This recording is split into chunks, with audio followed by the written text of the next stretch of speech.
So we are continuing our series on encounters with Jesus. And in the passage we've read two main things. One is about the encounter that Jesus had with the man with swollen arms and legs. And the second is the encounter Jesus had with the Pharisee, when he was teaching them the importance of humility. And that's the bit of the story that we're going to be focusing on today. And as I talk, we're going to watch a simple illustration video at the same time. So the first thing I want you to do is I want you to imagine a time when you've been given a task to do. A special task that suits your skill set. One that you can really, really excel at. Now that's going to be different for each of us. Some of us are really good at hosting. Some of us are good at chatting. Some of us are good at listening. Some of us are good at leading activities. Some of us are good at cooking. Some of us are really good at working behind the scenes. Each of us has a gift or a special skill or skills that we were given by God. And now imagine that you are that marshmallow person being made here. Your moment in the spotlight is coming. The time where you're going to show your skills. And here it is. That moment for you to shine. But sometimes as we step into that role that we've been given, and we're doing really well at it, there's that moment when pride in what we are doing or in our own abilities can seep in. We start to puff up with our own self-importance. I'm doing really well at this. Look at me go. I was totally the right one for this job. Aren't I great? Now, please hear me right. It's okay to be proud of your achievements and the things we do. I don't believe for a second that was what God was speaking about.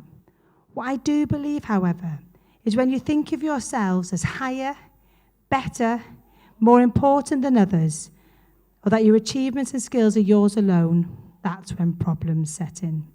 Just like the marshmallow man who was puffing up inside that microwave, this can be our problem too. But what comes next? When we first step out of that spotlight, we're feeling really proud of ourselves, all puffed up. But soon the marshmallow man sags. He deflates.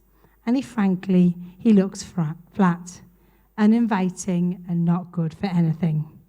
And that's what it can look like for us. But we have a hope. The greatest hope in the world. When God made us, just like making this marshmallow man again, I think the effect is slightly like you've been made in the 1950s.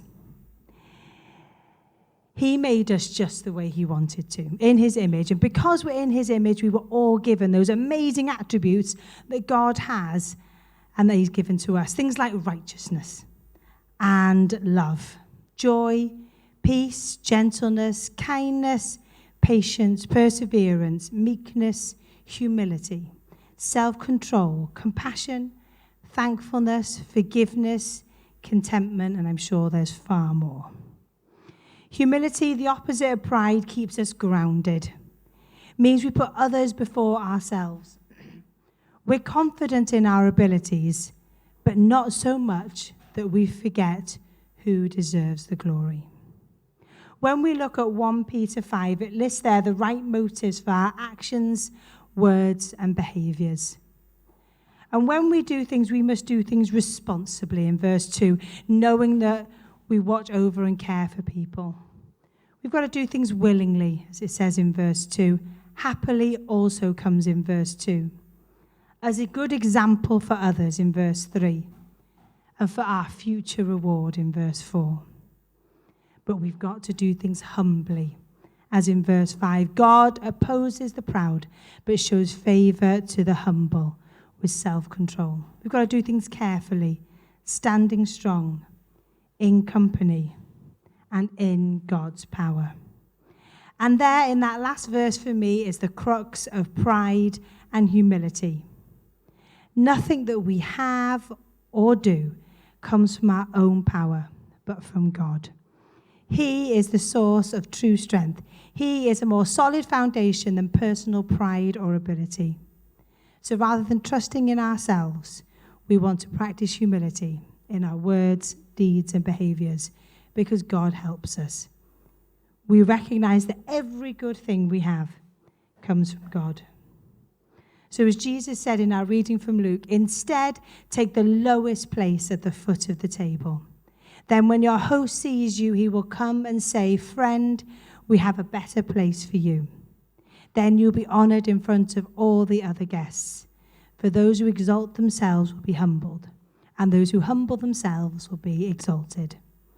And the final verse that I'm going to leave you with is on the screen, and it comes from Proverbs 11, verse 2. And it said, "Pride leads to disgrace, but with humility comes wisdom."